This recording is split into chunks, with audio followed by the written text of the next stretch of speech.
Hola, buenas tardes. Noches ya, acá donde yo estoy ya está oscuro. Estoy en San Bernardo, así que les doy la bienvenida a este taller. Si escuchan de fondo, hay música infantil en YouTube, es porque tengo a mi pequeño acá al lado mío. Ahí tuve un problema de organización, así que lo tengo acá al lado. Bueno, les agradezco primero el que se tomen el tiempo de participar. Esta charla, a diferencia de las otras, no es tan teórica, más bien es una charla experiencial, donde ustedes siéntanse con toda la libertad de comentar sus experiencias, sus vivencias, sus emociones, ¿cierto? Vamos a hablar del diagnóstico desde la familia, desde el círculo más cercano, y siempre hablamos de cómo lo ve la sociedad, pero esta vez lo vamos a hablar desde nosotros, como familia, con hijos en mi caso, dentro del espectro autista. Así que yo no los voy a estar viendo porque voy a estar compartiendo, pero ante cualquier cosa levantan la mano, abren el micrófono si es que quieren hacer una pregunta o comentar algo en relación a lo que vamos a ir viendo, ¿sí? Bueno, el día de hoy yo los quiero invitar a vivir un viaje en donde les voy a pedir que armen su maleta con un destino, ¿cierto? El que ustedes quieran. Si les gusta más la playa pueden echar traje de baño, si les gusta la montaña pueden echar unas zapatillas ahí para caminar en la montaña, ¿cierto? Y antes de partir me voy a presentar. Yo soy Andrea Pérez Uribe, soy de profesión profesora de Educación General Básica, licenciada en Educación, diplomada en Autismo. Soy la mamá de Amaru, que tiene 4 años, y lo diagnosticaron, empezamos el diagnóstico, buscando este diagnóstico desde los 2 años.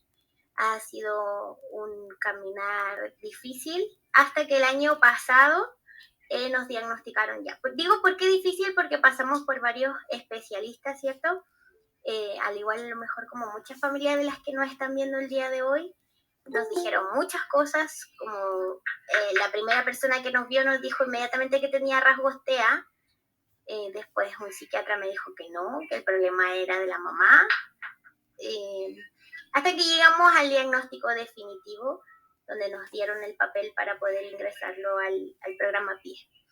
Durante la charla yo probablemente les voy a estar mencionando harto mi propia experiencia.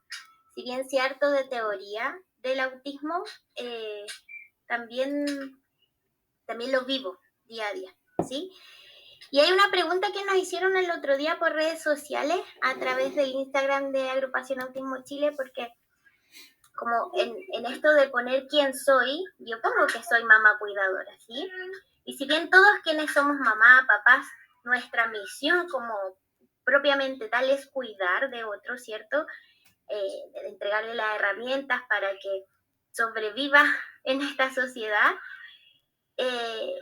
Pongo el énfasis en ser mamá cuidadora porque a pesar de que yo podría salir a trabajar, eh, necesito que alguien traslade a mi hijo, por ejemplo, a terapias, al jardín, ¿sí? Y también estimularlo en casa y ser coterapeuta. Y es una realidad que vivimos muchas familias dentro del espectro autista o familias TEA, que la mamá, la mujer se tienen que quedar en casa para poder cumplir este rol de cuidar de otro, sobre todo cuando son más pequeñitos y no son como tan autosuficientes todavía. En mi caso, Amaru se desviste solo porque no tolera mucho la ropa, pero no se viste solo todavía. Y practicamos eso todos los días, el tema de ponerse los zapatos, cosas muy cotidianas. Entonces, por eso yo elegí esta opción de quedarme en casa cuidando de mi hijo y haciendo toda esta labor de cuidadora, de llevar a terapia, de llevarlo al jardín, de esperarlo en el jardín, o muchas veces cuando hay una desregulación, entrar con él al jardín. Entonces, la tarea del cuidador, en este caso de la mamá cuidadora, va más allá como de la tarea cotidiana de cualquier mamá, ¿cierto? Porque toda mamá lleva a la escuela, todas las mamás llevan a clases de fútbol, a clases de ballet, pero cuando hay una condición, más como el espectro autista, donde la sociedad no comprende tanto esta condición, y por eso ahí me quedó muy grabado el falta de conocimiento, ¿cierto? Que lo vivimos a diario en distintos contextos, sobre todo en el contexto escolar. Nos duele a nosotros como familia que a veces nos juzgan, ¿sí? Pero como yo les decía, hoy día los voy a invitar a vivir un viaje donde les decía que armaran su maleta, porque les voy a mostrar el siguiente video para ir reflexionando un poquito sobre este diagnóstico que nos entregan. Voy a ver si se ve el video desde acá.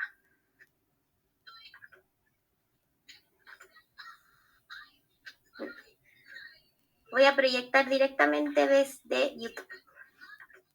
Un segundo.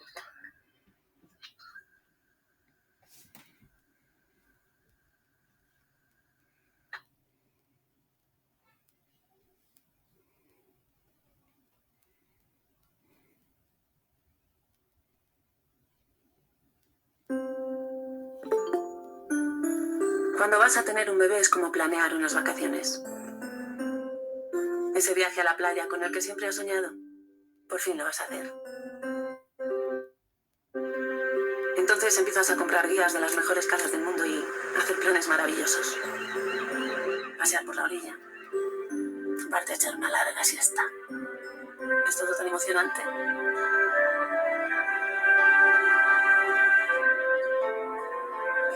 Finalmente llega el gran día.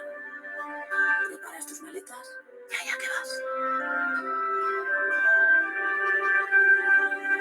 Varias horas después, la carretera se corta y comienza un sendero lleno de pinos que se adentra en un bosque. Bienvenidos a la montaña. A la montaña. Pero si yo iba al mar.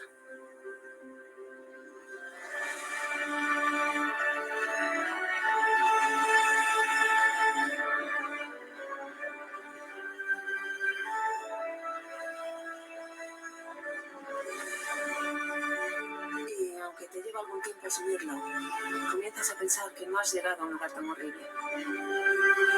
Simplemente es diferente.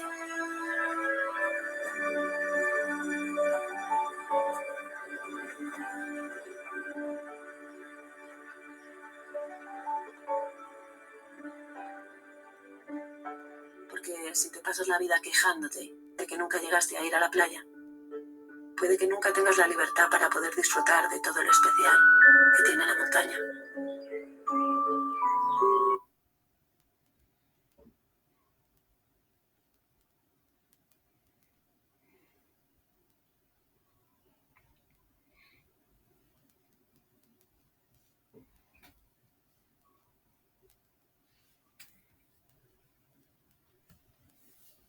Andreita, se salió el video. Ahí sí. Aquí estoy. Aquí estoy. ¿Se vio bien el video? ¿Se escuchaba bien? ¿Sí? Se escuchaba bien. Yo por lo menos sí. Sí, se escuchaba bien. Sí, se escuchaba bien. Ya, súper. Bueno, como yo les decía, que esta charla hoy día va a ser un viaje muy parecido a este video, ¿cierto? Porque un poco así es el diagnóstico de autismo cuando nosotros estamos esperando a nuestro hijo, cuando nace, ¿cierto? Tenemos planificado en nuestro cerebro una realidad, ¿cierto? Buscamos un nombre, preparamos su habitación, y cuando nos llega ese diagnóstico nos enfrentamos con otra realidad que no esperábamos muchas veces, y sobre todo cuando hay un desarrollo como normal hasta cierta edad, que fue mi caso. Amaru hasta los 2 años tuvo un desarrollo normal, hablaba, comía de todo, no le molestaba la ropa. Y a los 2 años hubo un clic, algo pasó. Yo sentía como que se fue hacia adentro, y ahí empecé también como, los psicólogos lo llaman el duelo, ¿cierto? Que lo vamos a ver más adelante, pero mi duelo fue el culparme mucho yo como mamá. ¿Qué pasó? ¿Qué hice mal yo? ¿Qué no hice? ¿Qué no vi antes? Como para evitar que esto pasara. Y para mí, bueno, como yo les decía, ¿qué sentimiento me produce el diagnóstico de autismo? Es empatía, porque he aprendido a ver el mundo desde otro punto de vista, a sentir y a mirar los detalles, a sentir el viento con más ganas, a, a sentir la sensación del agua e incluso autoconocimiento también. Por ejemplo, con el tema de las mañas y de la alimentación, he podido aprender en teoría que existen diferentes procesamientos sensoriales y que tenemos más de 5 sentidos que muchas veces provocan desregulaciones, ¿cierto? Y que en mi desconocimiento de este diagnóstico en un principio mi hijo era mañoso porque no quería comer ciertas cosas, porque comía una leche o un jugo de solo cierta marca, ¿sí? Entonces, ¿qué pasa cuando recibimos este diagnóstico? Si alguien quiere comentar algo, siéntate con toda la libertad de hacerlo, si se sienten identificados, si no se sienten identificados, cuál fue su propia vivencia, ¿sí? Hola. Hola. Buenas noches. Disculpe. Aló. Habla nomás. Ya, ¿quién estaba ahí primero? Yo. Es muy cierto lo que usted dice sobre el tema de las mañas cuando no está el diagnóstico, porque se confunden muchas veces los 3 tipos o niveles de crisis que tiene una persona con TEA o con autismo cuando se desregulariza, por así decirlo, y muchas veces tienen sobrecargas sensoriales. Muy cierto lo que dice. Yo soy estudiante de terapia ocupacional de 4º año y mi pololo tiene TEA, por eso me interesa mucho este tipo de charla. Disculpa, ¿cuál es tu nombre? María Ignacia. María Ignacia, muchas gracias por compartirnos tu experiencia.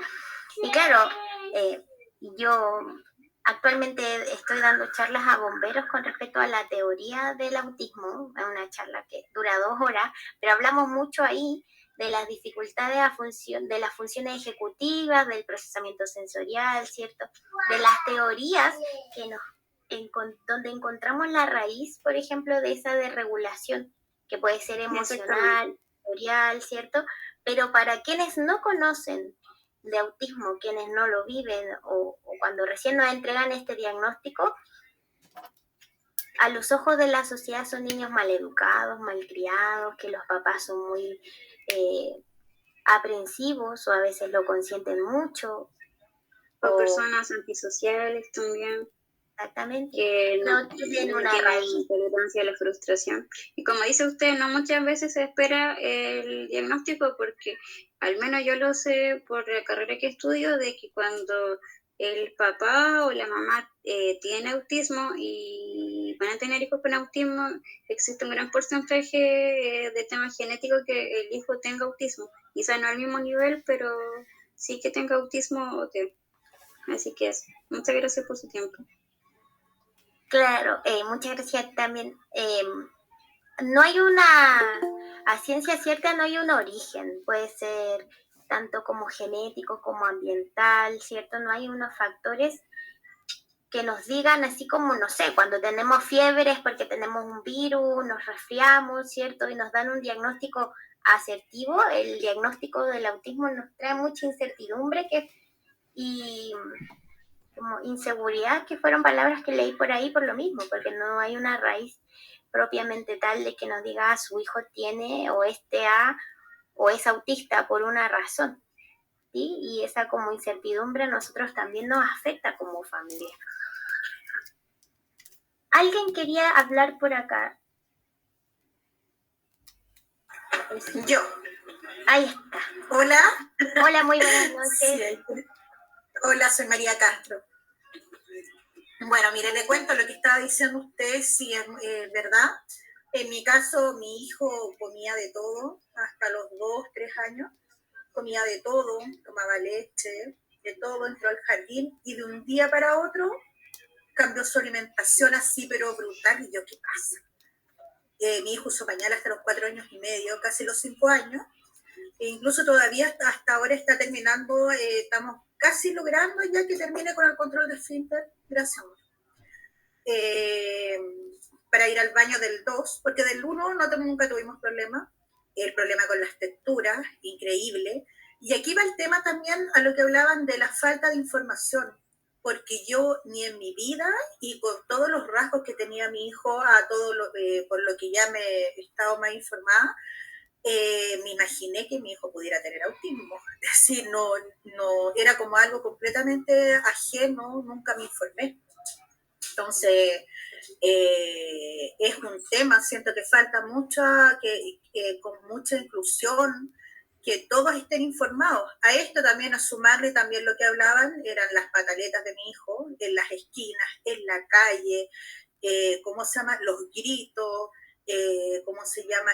Pegar, tirar patadas, y así todo. Yo nunca pensé que mi hijo tenía autismo. Yo dije, mi hijo es un niño, porque mi marido es hijo único, mi hija tiene 30 años, entonces yo me culpaba porque yo decía, tengo un hijo malcriado, estoy haciendo la pega, pero pésimo, mal, así mal. Entonces, a mi hijo lo diagnosticaron el año pasado, en diciembre. Mi hijo tiene 9 años, y así que el golpe como un charchazo así fue, pero increíble. Fue súper increíble. Y desde ahí que estamos en este camino. Pero ¿cómo se llama? Es complicado y falta mucha información, cómo entenderlo, entender realmente el diagnóstico, sobre todo para uno. Pues yo igual, pues yo trabajo solo los fines de semana y en la semana cuido a mi hijo. Claro, y yo creo que acá muchas mamás que estén presentes empatizan porque en el sentido de cuidar, porque es un cuidado distinto, siento yo, al de una madre tradicional con hijos neurotípicos que van al jardín sin ningún problema, que se quedan en el jardín o que no tienen que ir a terapia, entonces pueden ir con un tío, una tía en un furgón escolar a un taller deportivo, a un taller artístico. Hay cuidados distintos y hoy ya lo hablábamos en la tarde con Javi, que también todos los autistas son distintos, pero son muy perceptivos, son muy sensibles, entonces no se dan con cualquier persona tampoco. Y ahí va también la complicación de, no sé, por ejemplo, salir a trabajar y dejarlos con otra persona que los cuide, como una niñera, por ejemplo, ¿cierto? O dejarlos todo el día en el colegio. Actualmente se están acortando mucho las jornadas para los niños TEA porque están teniendo muchas problemáticas. Inmediatamente te voy a dar la palabra, Aileen, antes que se me vaya esta idea. Porque como lo decía María Angélica, no, ¿sí? María Castro,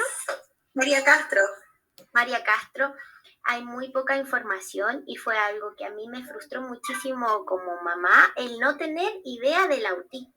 Entonces yo me puse a estudiar de manera independiente porque en la universidad, a pesar de que yo estudié en una muy buena universidad, nunca me hablaron de autismo. Nunca. Yo no sentía que no tenía herramientas para poder ayudar a mi hijo desde casa. Estábamos en plena pandemia. Y esa fue mi motivación, que ahora yo, como ya estoy un poco más avanzada, llevo 2 años, logro también transmitir esta experiencia y este aprendizaje a ustedes y a las familias que participan, ¿cierto?, de las agrupaciones, pero no es un camino sencillo. Y la sociedad tampoco lo pone muy sencillo, porque ningún especialista en distintas áreas conocen de autismo, y cuando los fonoaudiólogos se quieren especializar también tienen que estudiar de manera independiente porque les pasan una pincelada del autismo en las carreras de pregrado, los terapeutas ocupacionales también, y así suma y sigue. En los servicios públicos no saben de autismo. Entonces eso es lo que nosotros como agrupaciones intentamos, llegar a todos estos escenarios para que nuestros hijos tengan, por ejemplo, una atención en salud más digna, que no nos juzguen a nosotros porque el niño se tiró al suelo por el tema de la espera, no tiene control del tiempo y se tiró al suelo. Logren empatizar en que está así porque no logra entender que hay que esperar 1, 2, 3 horas, sobre todo ahora en época de invierno donde hay mucha demanda. Nos complica a nosotros como familia. La sociedad nos aporta en esta ansiedad, en este nerviosismo que se produce, ¿cierto? Alguien quería levantó la mano y me dijo, quiero hablar. Aileen. Sí, yo la había levantado también. Escucha. Laura, ya, dame. Sí, ¿Ailina está por ahí o Laura? ¿O va de la huerta? Sí, acá estoy, perdón. Ya, dale. También tengo a mi chiquitito aquí al lado. Yo tengo 3 hijos, uno de 15 años, uno de 8 años y tengo mi bebé que tiene 3 años. Mi chiquitito me salió con autismo. Estamos en el proceso del diagnóstico, en qué etapa está.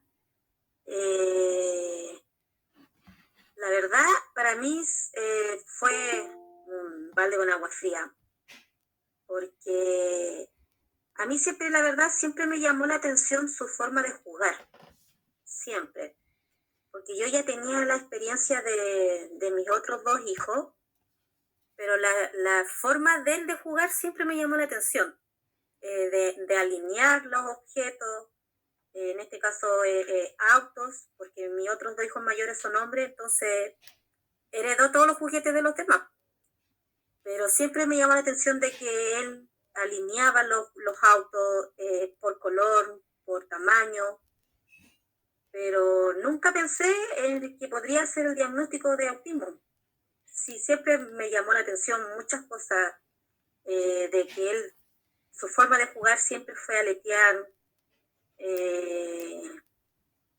Sí, hasta el día de hoy sigue comiendo todo lo que uno le ofrece, él se lo come con tantas ganas, pero 2 veces hizo una pataleta del terror, que fue la primera vez que yo dije, ¿está mal, está muy regalón o hay algo que está pasando?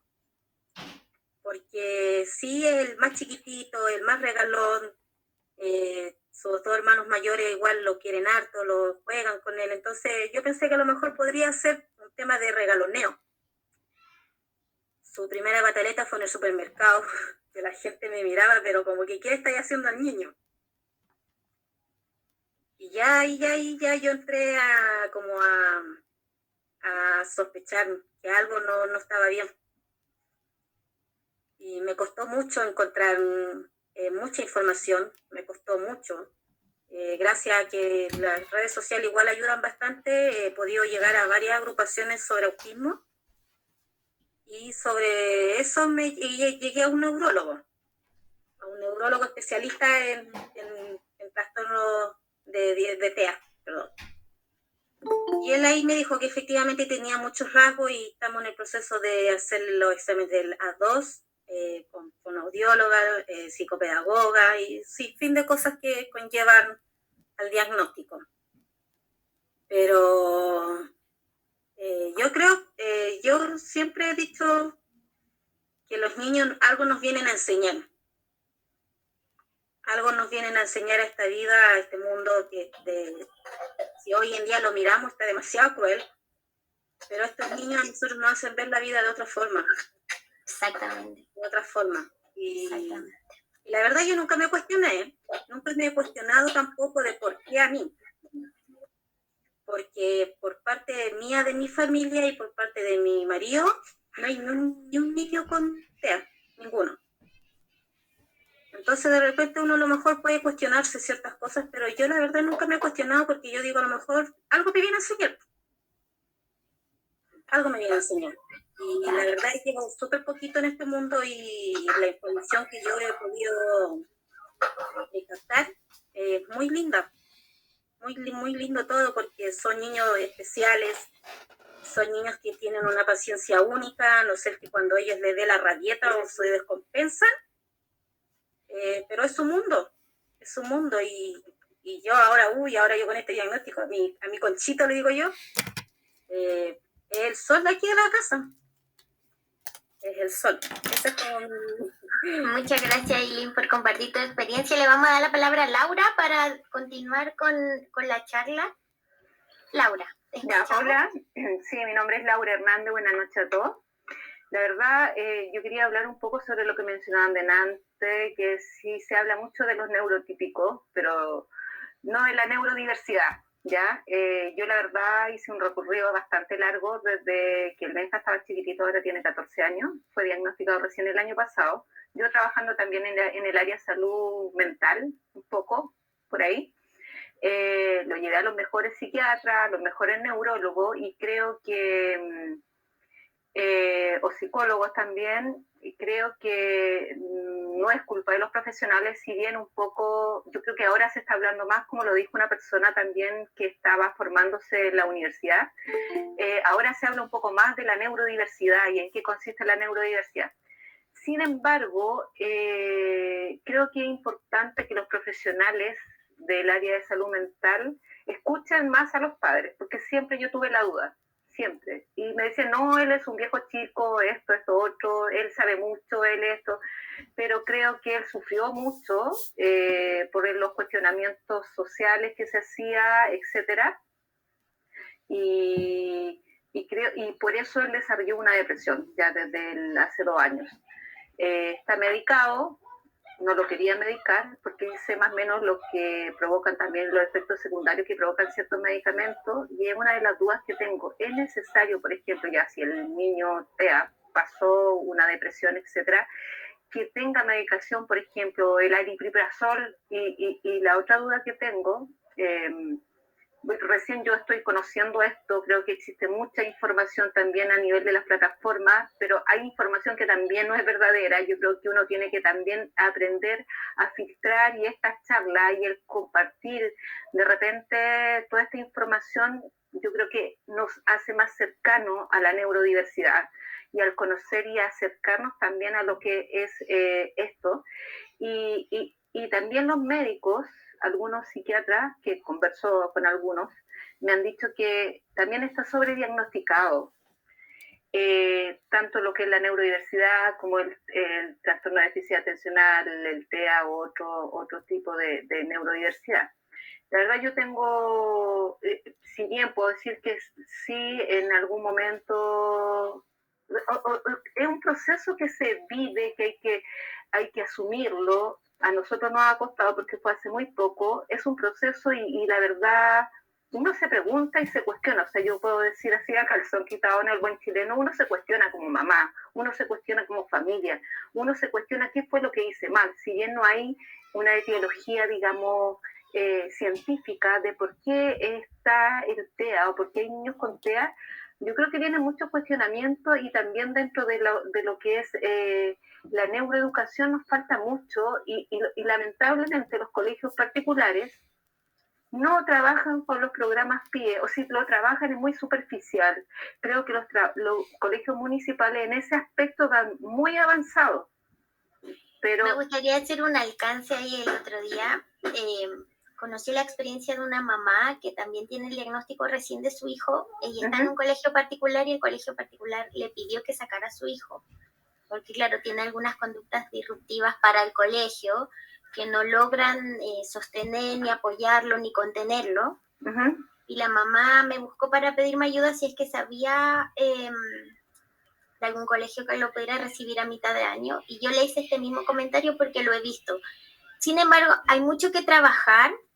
Los colegios municipales, por el hecho de ser municipales del Estado, tienen mucha más fiscalización, tienen los recursos, la mayoría, yo creo que todos, tienen programa de integración, a pesar de que hay muy pocos cupos, ¿cierto? Y que siempre vemos como el lado negativo, también tienen este lado positivo de que ahí hay preocupación por el proyecto de integración. Se están tratando de capacitar a los profesionales. Como yo les digo, yo siendo profesional de la educación no tenía idea del autismo cuando recibí el diagnóstico de mi hijo,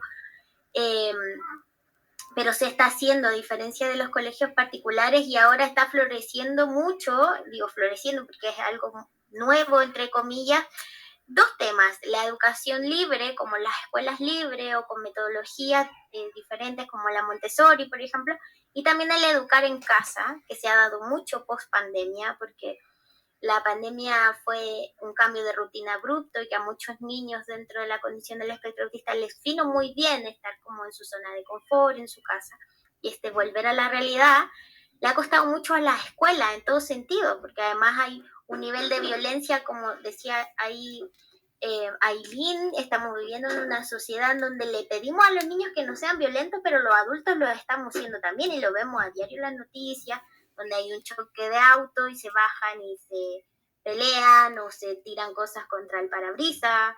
Entonces, ahí también hay que hacer una mirada de cómo estamos viviendo nosotros y esto de poder hablar sin vergüenza de un diagnóstico, de neurodiversidad, ser muy activos como familias o como profesionales, como nos daba el ejemplo también acá la amiga que era terapeuta ocupacional, ¿cierto?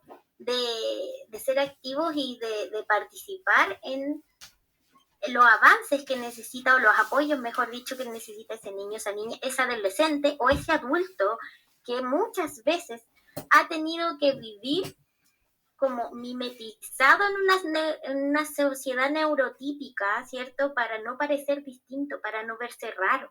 Entonces nosotros recién estamos valorando esta diversidad, que ser diferente está bien, pero falta mucho y nosotros como familias, como papás, somos los agentes de cambio que podemos, en el caso de nuestro hijo más chiquitito, en los adolescentes, como impulsarlos a que está bien que tengan un pensamiento neurodivergente, un pensamiento distinto, una mirada distinta, una opinión distinta también, ¿cierto? Así que vamos a seguir con la charla para no ir atrasándonos y terminar tan tarde, pero vamos con las primeras señales de alerta que muchos de acá ya hemos sociabilizado, ¿cierto? El que no responde a su nombre, que no tiene tanto contacto visual, una escasa intención comunicativa. Todas estas señales a nosotros nos dice, como decía, hay una mamá, algo me está diciendo que pasa cuando pasó esa primera pataleta y no tenía las herramientas yo como mamá, cómo resolverlo. Algo me prendió una lucecita roja de que estaba pasando algo, ¿cierto? Pero ¿cómo asume esta familia el diagnóstico? Tanto los padres, los hermanos, los abuelos, el entorno más cercano, el colegio también. Ya nos han contado acá varias experiencias de niños que han recibido el diagnóstico ya más grande, no en los primeros años, ¿cierto? ¿Qué pasa ahí con este primer acercamiento al diagnóstico que en psicología se llama el duelo, ¿cierto? Que tiene distintos pasos y que no necesariamente están en este orden, como yo le puse acá número del 1 al 5, lo pueden vivir primero como la tristeza, ¿cierto? La ira, la negación, vamos a ir leyendo cada uno de esos. Primero la negación, yo por ejemplo la negación la viví al medio, en la mitad,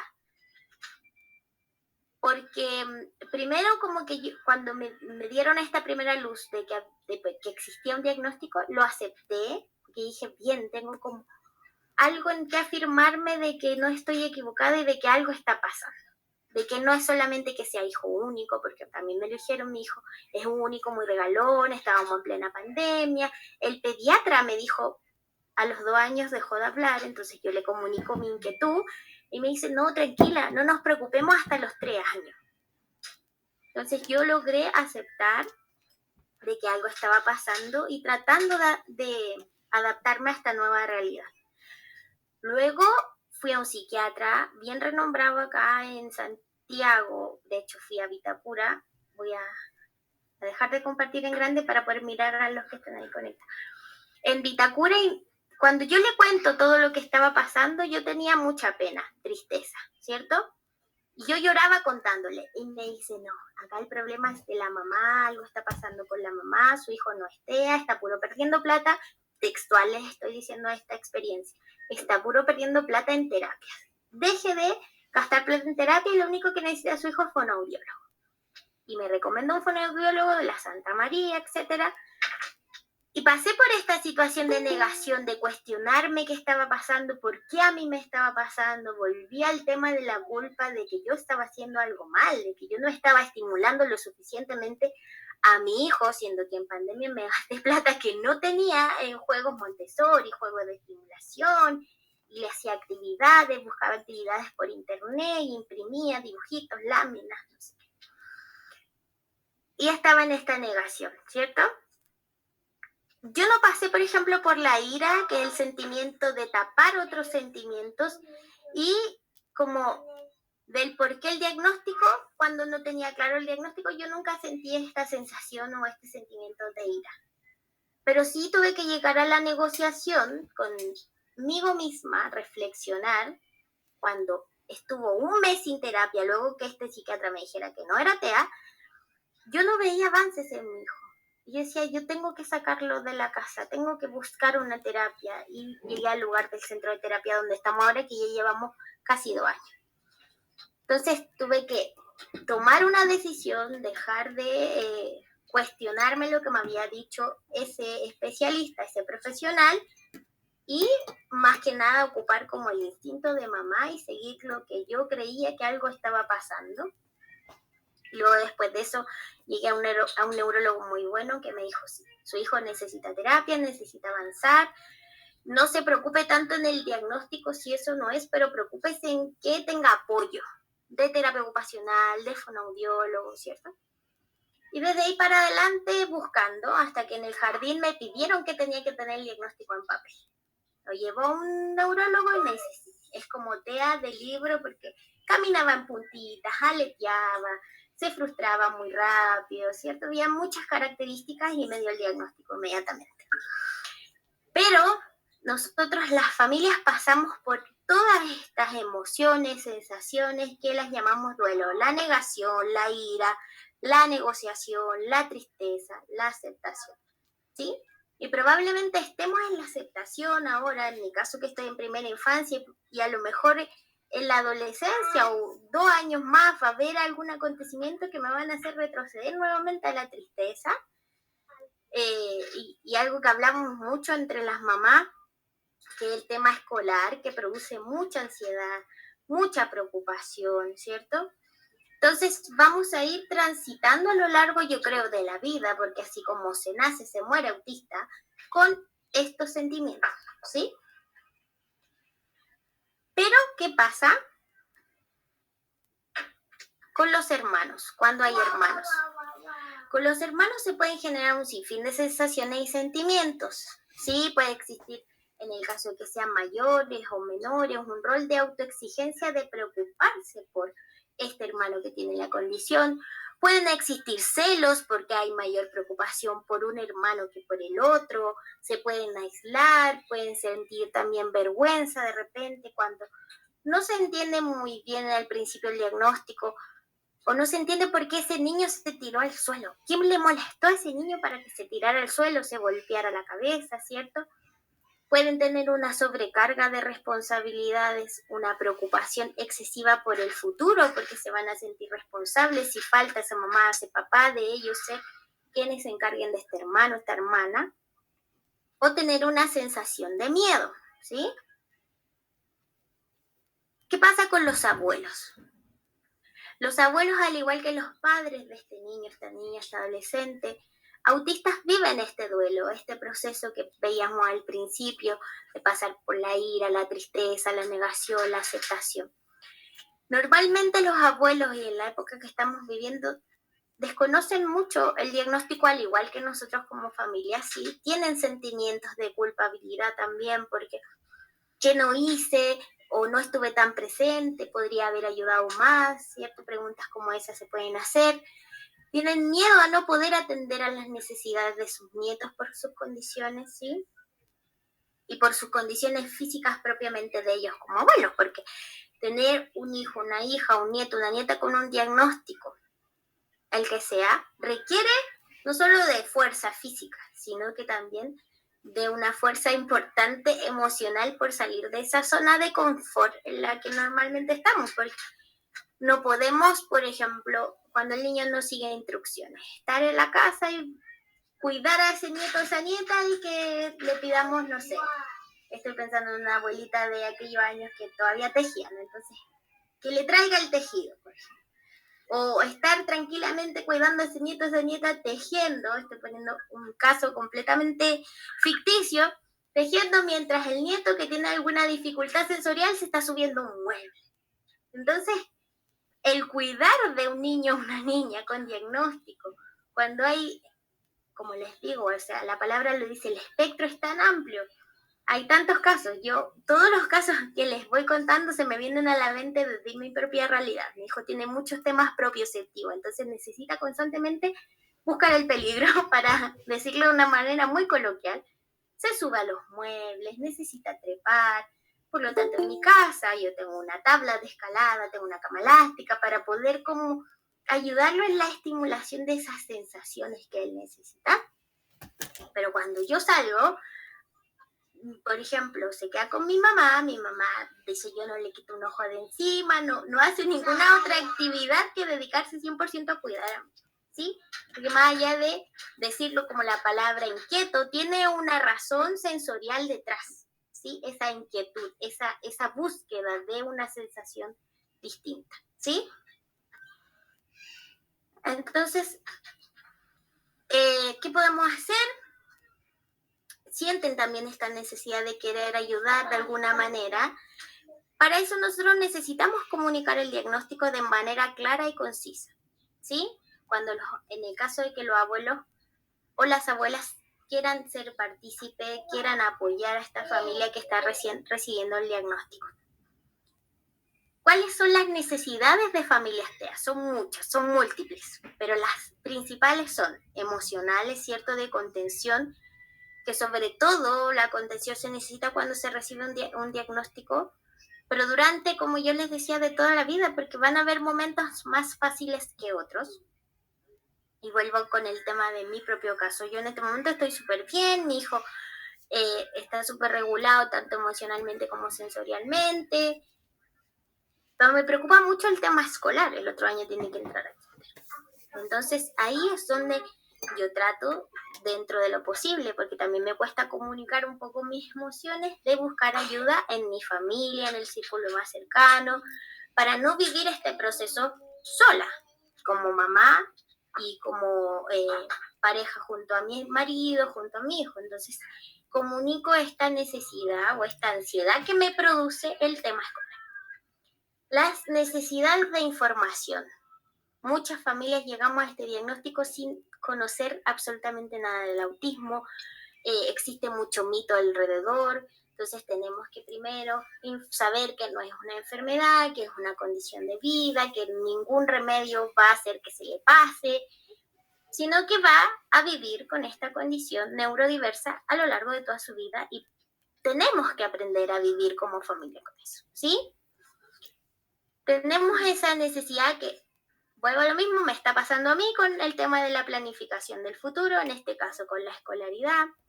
Yo me imagino madres con hijos adolescentes que, no sé, si están en un colegio que tiene hasta octavo básico, se tienen que planificar a cambiarlo de colegio o que va a salir de cuarto medio, y así estamos constantemente cuestionándonos. Y por supuesto las necesidades económicas y las rutinas diarias, porque cuando nos entregan el diagnóstico nos convertimos en familias TEA. Toda nuestra rutina y todas nuestras formas de ser se van modificando, ¿cierto? Muchas veces nosotros nos aislamos y dejamos de ir a actividades sociales, o la sociedad también nos aísla a nosotros porque, no lo voy a invitar, porque el niño se porta mal, porque el niño llora, porque se tira al suelo, porque se come todo, porque no come nada, ¿cierto? Hay distintas ahí como preguntas y respuestas que nos vamos haciendo que hacen que nuestra forma de ser y de vivir vayan modificándose.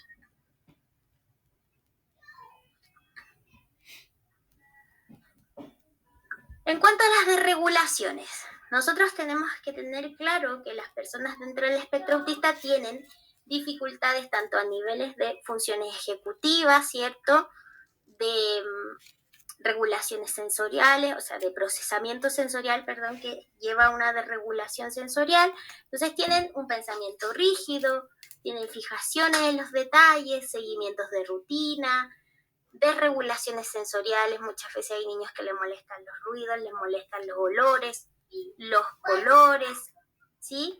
Un sinfín de cosas a nivel sensorial que pueden producir una desregulación.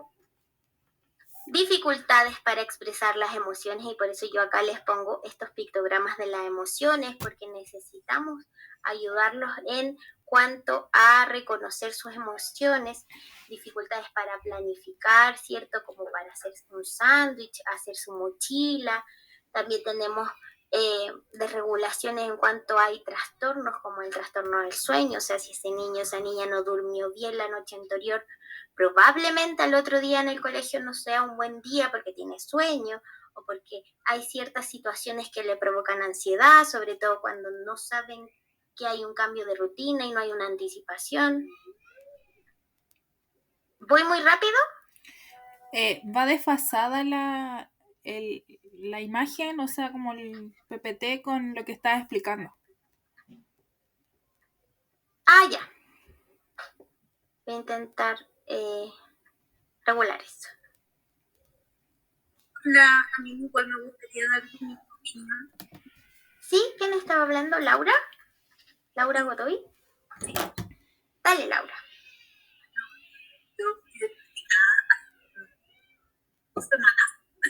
No se escucha muy bien, Laura. Ahora Se escucha como entrecortado. A ver. ¿ahora sí? Ahora sí. Hace 2 semanas. Y bueno, yo tengo 23 años. Que vivo como toda mi vida. El retorno a la presencialidad para mí fue como lo peor que me ha pasado en la vida, porque salí de mi zona de confort. Dame una pausa, Laura, a ver si te estoy entendiendo bien, porque es como que se va un poco el audio. Tú fuiste diagnosticada recién, Sí. a tus 24 años. Sí. Y el retorno a la presencialidad para ti ha sido muy difícil, ¿sí? ¿Complejo? Uh-huh. Dale, a ver si te seguimos escuchando bien, si no yo... Ya, y bueno, básicamente quería compartir eso. En mi familia solo mi mamá y mi hermano saben de mi diagnóstico, debido a que igual la gente creo de que si se entera va a creer que soy enferma o que no me voy a mover o algo.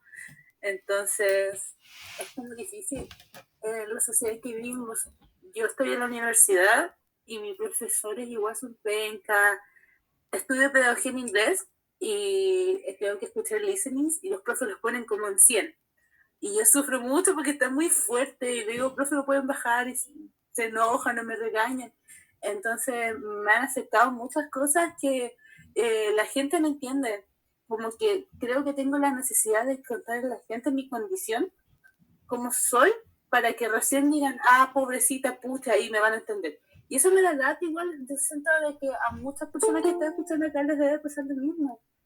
Y bueno, yo hago prácticas igual en un colegio y son muchas situaciones las que alteran, pero es raro, o sea, no sé, como que siento que estuve toda mi vida en un closet de autista y salí recién y me estoy conociendo. Y me da miedo, la verdad, como que estoy como impactada, porque ahora me explico muchas cosas, pero muchas veces me pregunto por qué me pasa a mí. Eso es como difícil, porque no sé cómo lo dije anteriormente, como que uno tiene que andar diciendo y excusándose por qué le pasan las cosas. Y eso es que no.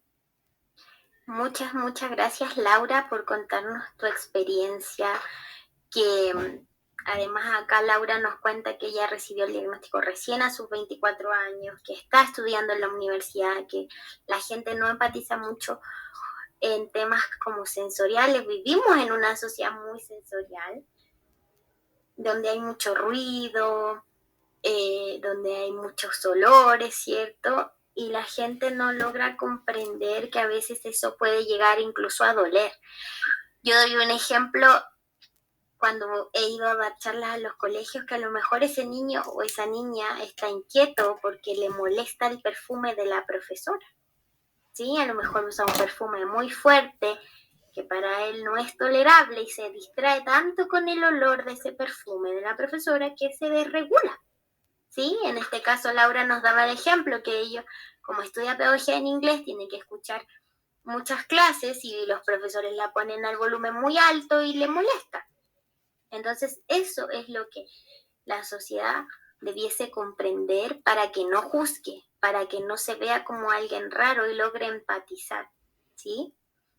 Y para eso hablamos de autismo siempre, en esta agrupación, en la agrupación en la cual yo pertenezco, y a lo largo de los medios, ¿cierto? Ocupando las redes sociales, para que se vuelva normal lo diferente, para que no tengamos que hablar de un diagnóstico y podamos empatizar cuando veamos una persona tapándose los oídos, Entonces no digamos que es raro, que es antisocial, que es pesado, porque se tapa los oídos, porque algo le está molestando. Entonces, hacernos una pregunta más allá, abrir la mente de que algo está pasando ahí, ¿sí? Bueno, acá dice que subestiman demasiado a las personas de así. Y lo otro también, que es difícil y que cuesta, y por eso a veces no contamos que hay un diagnóstico, es por esto, porque te van a decir, qué pena, lo siento, o en el caso cuando hay niños más chicos es que es una bendición, te tocó a ti porque tú te la puedes, porque tú eres una mamá grande, no sé, te dicen como para tratar como de darte una palmadita ahí, como de te entiendo, te apoyo, pero en realidad eso no pasa. Y somos nosotros, como lo está haciendo Laura ahí, de comentar, de hablar de que existe este diagnóstico, de que no es tan terrible, de que no se acaba el mundo al recibir este diagnóstico. Claro, ahí nos dice Nicole que son unos angelitos. Y siempre que decimos esa palabra, muchas mamás dicen es que no tienen nada de angelitos, porque normalmente los niños cuando tienen dificultades sensoriales se mueven harto y además solo por el hecho de ser niños tienen la necesidad de moverse, de descubrir el mundo, de explorar, ¿cierto?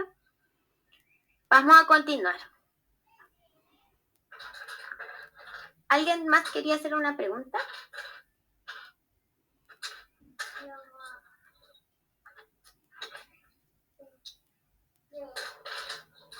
Ya, al final voy a leer acá lo que me están comentando en el chat para no ir retrasándonos. Pues estábamos en las desregulaciones, ¿cierto?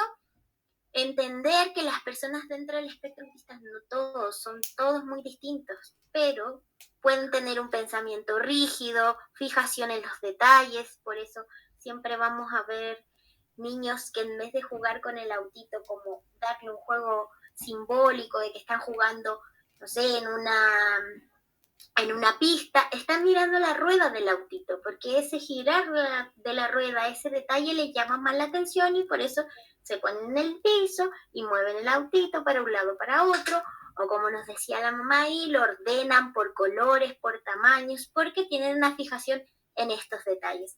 Puede haber una desregulación cuando hay un cambio abrupto de rutinas, porque suelen apegarse mucho a las rutinas y si nos vamos todos los días al colegio por el mismo camino, tomamos la misma micro, la misma calle y un día hay un cambio y no logramos anticipar que va a haber ese cambio, puede producirse una desregulación, ¿cierto?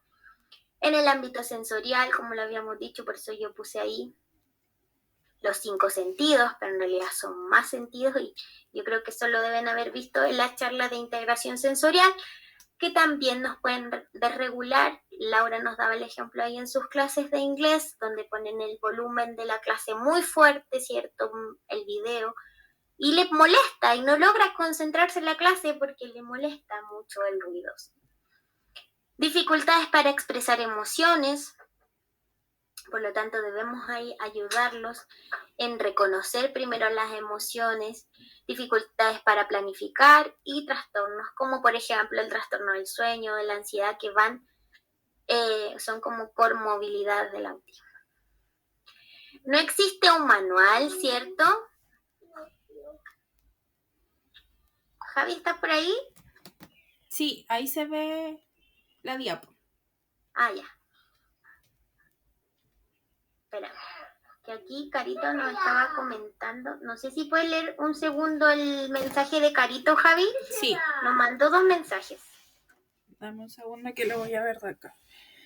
Hola Andrea, mira, mi hijo en pandemia le encantaba estudiar online, de hecho aprendió a trabajar en pantalla en clases, se sentía muy contento así. Pero llegó el momento de llegar a presencial y todo cambió, porque no le gusta entrar a todas las clases, no todas las profesoras entienden su condición y él en la sala le molesta el ruido. Me dice que se siente ahogado en la sala y necesita salir a tomar aire. Pero no todas las profesoras lo entienden. Él está en programa de integración, pero no veo mucho apoyo, porque le colocaron un rojo en ciencias naturales y nadie me dice el por qué fue. Este es el mensaje de Carito Vergara. Andreita, ¿estás por ahí? ¿O le pasó algo a la Maru? Vamos a esperar unos segundos a la Andrea porque está sola con el hijo. Aquí estoy, ya. Sí, fui a abrir una puerta. Ya, aquí estoy. Entonces estaba leyendo ¿Me la escuchaste? experiencia de Carito. Sí, la estuve escuchando para ella mientras iba a abrir la puerta. Estaba hablando, ¿cierto?, de las clases online. Claro, de que su hijo estaba en clase online y después ya pasaron a presencial, pero ella no ha visto como muchos avances con el programa a pie. De hecho, le pusieron un rojo en ciencias naturales y nadie dice el por qué fue. Las profesoras como que no lo entienden y todo eso. Bueno, eso pasa mucho, de que las profesoras, sobre todo si no son del pie, que no entiendan qué está pasando, que a lo mejor si él siente esa necesidad de ahogo, de estar en una sala pequeña, con más niños, y se debe desesperar, y la profesora debe creer que quiere salir a perder el tiempo afuera. ¿Cierto? Pero como yo les decía, no existe un manual, ¿cierto? Entonces, ¿cómo podemos nosotros como profesionales, como familia, ayudar a nuestro hijo, hija, a poder regular? Porque algo que a nosotros como que nos pone muy nerviosos es cuando hay una desregulación, ¿sí? Entonces, ¿cómo podemos ayudar? Primero, considerar sus preferencias, cuáles son sus gustos y qué no le gusta tampoco. Como conocer mucho, observar mucho a partir de ahí. Reconocer su perfil sensorial y su perfil neurocognitivo. ¿Qué quiere decir esto? Los terapeutas ocupacionales tienen una evaluación en donde hacen un perfil sensorial y te pueden también como ayudar dándote una dieta sensorial en donde tú partes a desensibilizar. Ejemplo, si le molestan los ruidos, no vamos a llegar y exponerlo a un ruido como ir a un concierto, ¿sí?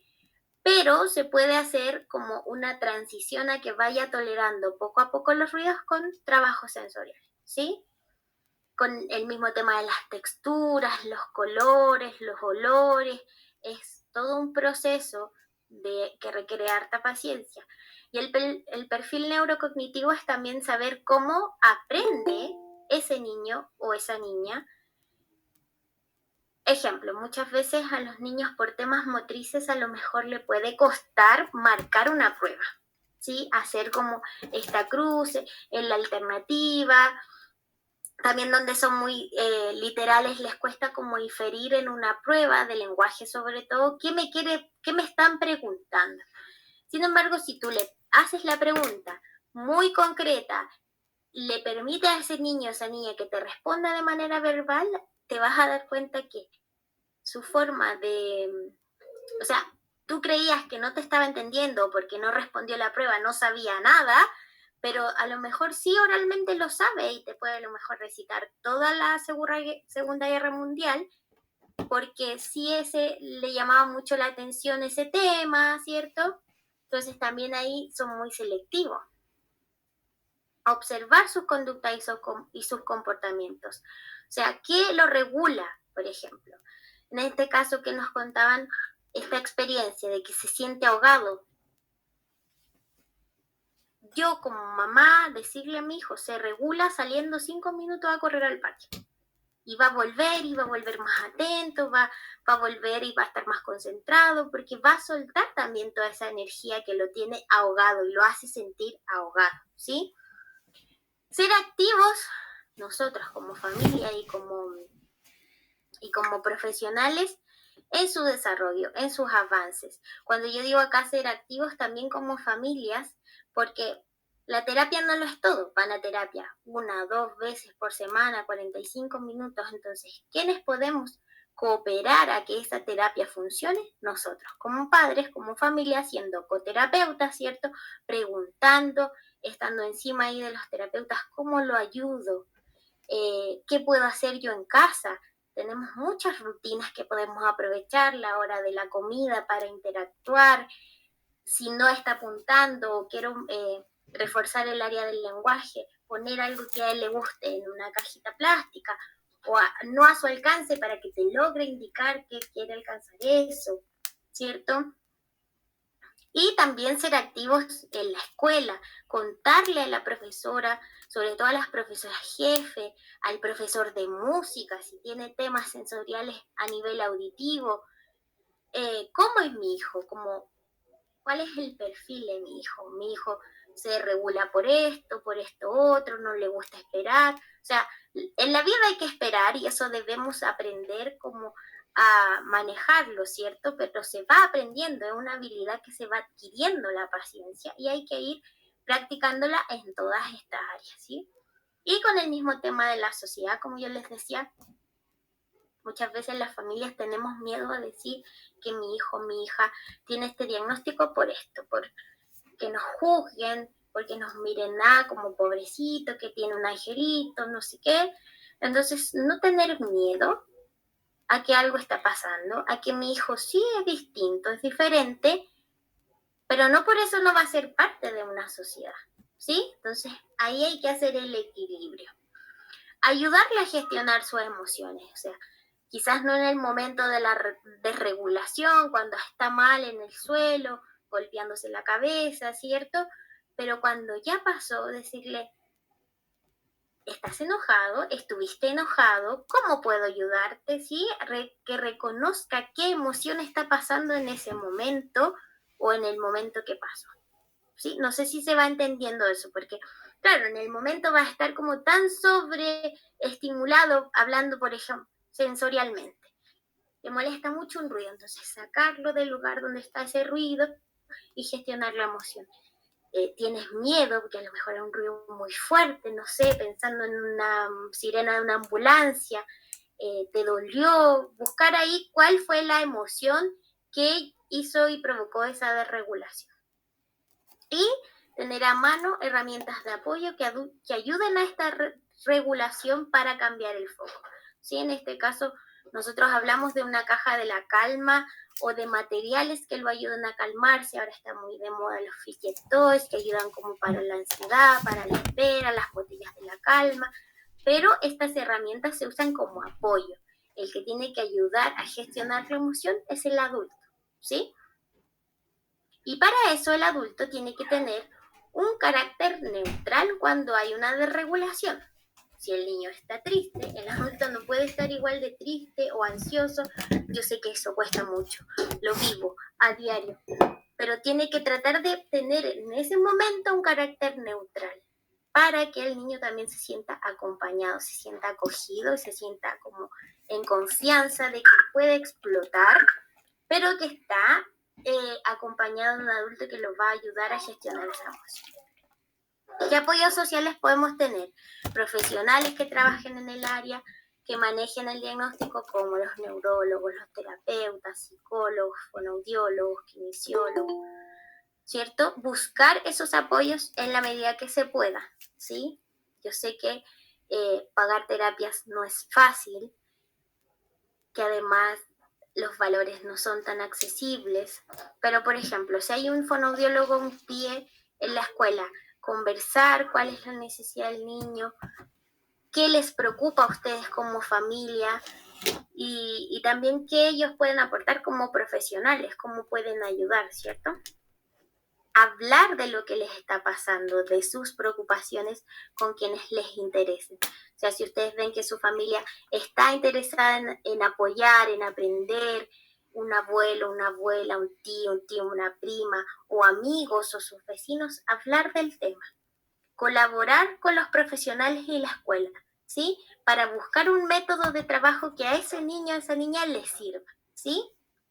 Vuelvo al ejemplo que nos estaba comentando la mamá. Si ese niño se siente ahogado, de verdad yo creo que si sale 5 minutos a correr libremente al patio o solo a respirar ahí al lado de la puerta, va a volver mejor, va a volver mucho más concentrado, ¿sí? Entonces colaborar, contarle a los profesionales, contarle a la escuela, mi hijo es de tal forma. Yo en el jardín de mi hijo le anoté en el cuaderno características. Mi hijo cuando se siente cómodo se saca los zapatos. Mi hijo también aún usa pañales, controla esfínter, pero necesita esa como zona de confort que le da el pañal. Entonces cuando él hace, se empieza a bajar los pantalones como para avisar, ¿sí? Entonces también anoté eso. Cuando quiere avisar que se hizo, se empieza a bajar los pantalones como una forma de avisar. Cuando tiene hambre, trae la mochila como para decirte, me abres la mochila para sacar algo. Entonces, los profesionales de buenas a primera tampoco conocen ciertas características y nosotros como familia podemos ayudar en que las conozcan, ¿sí? No sé, mi hijo se regula con este cubo Rubik, ¿cierto? Le mira los colores, lo da vuelta, lo gira, entonces puede llevar en su mochila este cubo Rubik y cuando se sienta mal, es un elemento que ya reconoce que puede sacarlo de ese como de regulación, ¿cierto?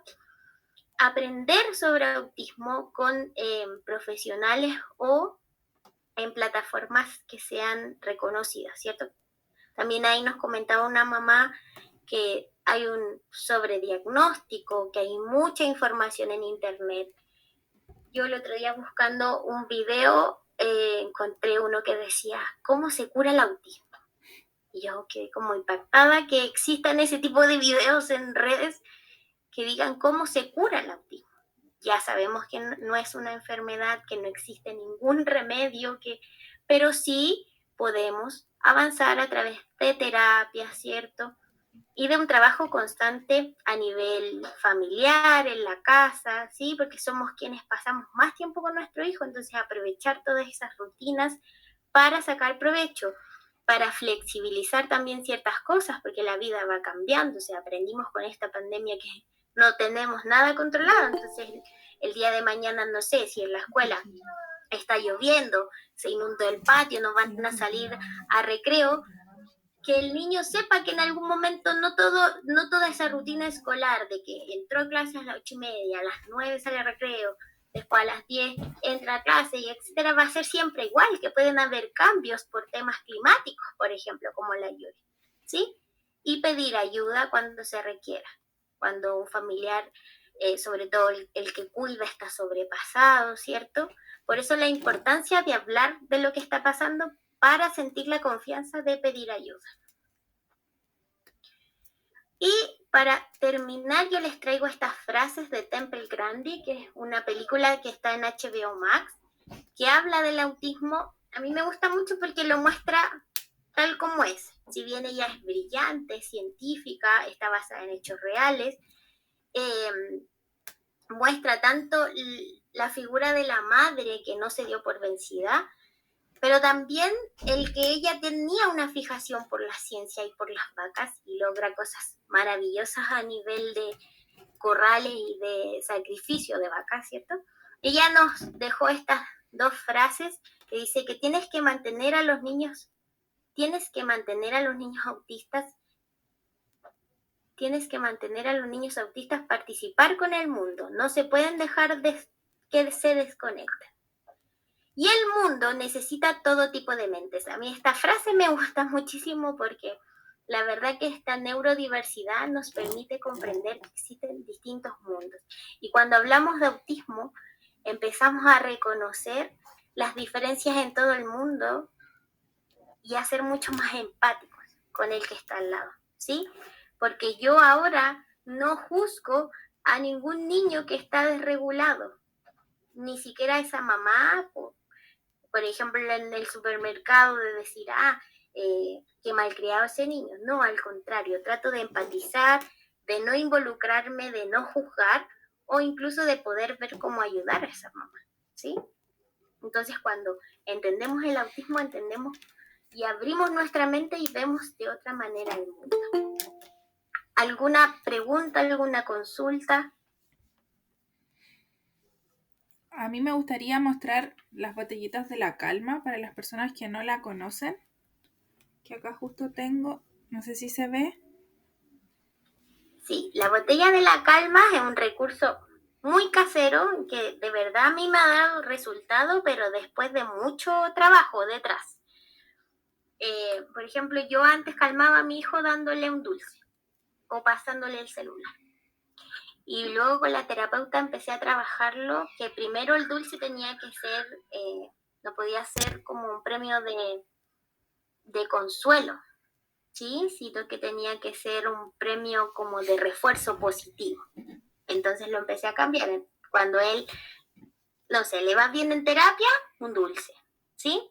Y entonces cuando estaba desregulado emocionalmente, en vez de darle el dulce o prestarle el celular, le pasaba la botella. Y al principio, claro, la tiraba lejos y seguía con el llanto, etc. Pero después de mucho trabajo, esta botella, que ahí nos está mostrando la Javi, que es agua, hay muchos tutoriales en YouTube, agua con escarcha, colorante, Gel. ¿cierto? Y gel, es muy importante el gel. Gel Sí. y gel van dando que el niño salga de este foco de la desregulación y ponga su mirada en esta botellita que va haciendo como este cambio. La María sí, Castro. querías hablar justo de la María. María. Hoy algo cortito, mira, te quería hacer una consulta hablando de la regulación. Mira, ponte mi hijo ahora, está en una pieza que yo tengo de su papá, que hace puros ruidos con la boca, así, todo el rato, y se tira todo el rato de pared a pared, todo el rato, y no sale de ahí hasta que está completamente sudado. ¿Cómo yo puedo, hay alguna técnica, no sé cómo decir la palabra realmente, para yo poder cambiarle a lo mejor eso, o es bueno que lo haga también porque es su manera de regularse? Sí, mira, deberían existir estrategias. En este momento, ¿tu hijo hace eso cuando está como sobrepasado, por ejemplo, estresado, o algo lo frustró, o lo hace Ahora cuando estaba está bien? Ahora estaba acostado viendo tele, se levantó y se va a la fiesta. Y cuando yo le digo, hijo, ¿qué estás haciendo? Me dice, estoy reflexionando. Y empieza de una pared a otra a tirarse. ¿Asiste a terapia ocupacional? Sí. Aquí está terapia ocupacional, aquí no terapia, ya fue ¿Y audióloga. qué te dijo la terapeuta? ¿Le comentaste Dice, toda la que es su manera de regularse. Mira, entonces la idea es como sacarlo de ahí, podrías buscar algo que poder sacarlo de ahí, que se regula a lo mejor de otra manera, porque no para hasta que está sudado, pero completo. No para. Y no lo podía encontrar porque él se enoja si yo lo molesto su proceso. Claro. Pero quizás ir como guiando alguna otra forma de regularse. Quizás con el balón de pilates, no sé si lo usan en terapia, que pueda, porque eso es sumamente propioceptivo y vestibular, como desde esa área sensorial. Entonces, mi hijo, por ejemplo, se regula mucho corriendo. Y ahora que hace frío, no lo dejó salir tanto al patio, corre como de la cocina al comedor, de la cocina al comedor, de la cocina al comedor. Como que yo lo tomo, lo siento y busco alguna otra actividad que lo saque de eso, ¿sí? Pero con mucho respeto y con mucha paciencia. A lo mejor de buenas a primeras lo va a tomar mal, ¿cierto? Pero buscar alguna... Por eso yo hacía mucho observar, conocer qué otra cosa lo regula. ¿Sí? En ámbitos propioceptivos sobre todo, quizás con el balón de pilates, o ahora existen también estos columpios sensoriales que de repente se pueden poner dentro de la casa, ir ahí buscando, acomodando, que él necesita como correr, moverse en realidad, ¿cierto? Si va de un lado a otro necesita moverse, buscar alguna posibilidad, mejor una cama elástica, algo que lo ayude. Claro, es que acá no tengo donde tenerle cama elástica, pero sí el terapeuta día me recomendó que le comprara la pelota, la gigante de pilates. Sí, y hay una contextura. Y yo le tengo cojín sensorial igual acá a Mateo, pero ahora está en eso, ahora está corriendo en la pieza. ¿Y sabes que hay también en el Líder y en una tienda que se llama Decathlon? Hay una pequeña cama elástica que es muy bajita. Ya. Por esa la podría poner en su habitación y como saltar. Además como de llevarse para allá o para acá. Mira, quería responder acá. Muchas gracias. Muchas gracias a ti, María, por comentarnos también tu experiencia. Carito Vergara dice, ¿existe la posibilidad de que el niño, si no se siente bien en clases presencial, podría tomar clases en casa a través de guías, ya que el colegio no hace ahora clases online? Carito, mira, hay colegios online, ¿sí? Hay colegios online y yo mañana voy a estar en un programa que hago los días miércoles, que pueden ver a través de, voy a pasar el aviso, los días miércoles a través de la página de YouTube, del canal de YouTube de la agrupación TEA San Bernardo. Mañana voy a estar entrevistando para conocer la experiencia de 2 madres que educan en casa. Sí, sus hijos dan exámenes libres y ellas tienen que hacer como el rol de profesoras, ¿sí? Y y sacar el material y poder educar en casa a sus hijos, porque una de ellas, que es de mi agrupación de San Bernardo, su hijo tiene sociofobia, no tolera estar con gente. No tolera, lo ha intentado muchas veces, su hijo ya está en 5º o 6º básico y este año lo volvió a intentar de llevarlo a un colegio y no tolera, nosotros hacemos actividades con nuestra agrupación y él no asiste porque le incomoda mucho el estar con más personas.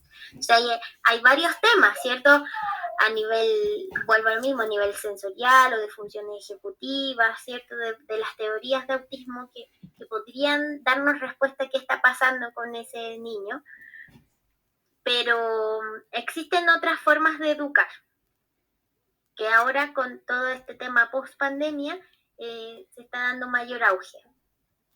Así que podrías averiguarlo, Carito, el tema de educar en casa o un colegio online, que tenga clases online. No es tan barato, sí, la educación alternativa no es muy barata.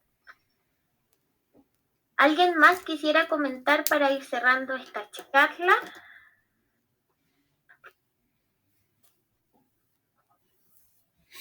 Hola, sí, yo. Daniela. ¿Cómo están? Muy bien, gracias.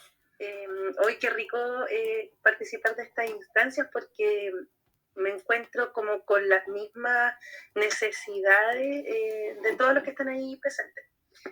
Y me siento como identificada también y es como mi momento de confianza para desahogarme también. Oye, yo les quería comentar que, bueno, soy la mamá de Lorenzo, tiene 4 años, estamos hace poquito navegando en este mar azul, pero todavía no tenemos diagnóstico. Sin embargo, en el colegio donde él está, que también es un colegio público con programa de integración, lo siguen atendiendo igual a pesar de que él no tiene el diagnóstico. Y estamos buscando otros neurólogos para que alguien, como que yo siento que no se quieren como tirar a la piscina con el diagnóstico, como que todos me dicen, sí, tiene rasgos, pero no es TEA. Él tiene un problema del habla, porque mi hijo no habla cosas muy puntuales. Yo no le puedo preguntar, hijo, cómo te fue en el colegio, porque él no me dice nada. Así que ¿cuántos años tiene, perdón, Daniela? 4 años, 3 meses. Él dice mamá, papá, dice cosas, él tiene muy buena memoria, entonces aprendió a decir cosas como mamá, ayúdame, papá, ayúdame, o dice el yogur, ¿cuál quieres? ¿El rojo o el amarillo? Pero dice frases, pero que son como para sobrevivir en el momento. Él no me dice, oye mamá, quiero ir al baño, no, él dice, tiene como una frase extraña y yo no la puedo repetir y después dice, corre, corre, corre, porque claro, yo le decía, corre, corre, corre cuando vamos al baño. Y si no le digo, corre, corre, corre, él no va.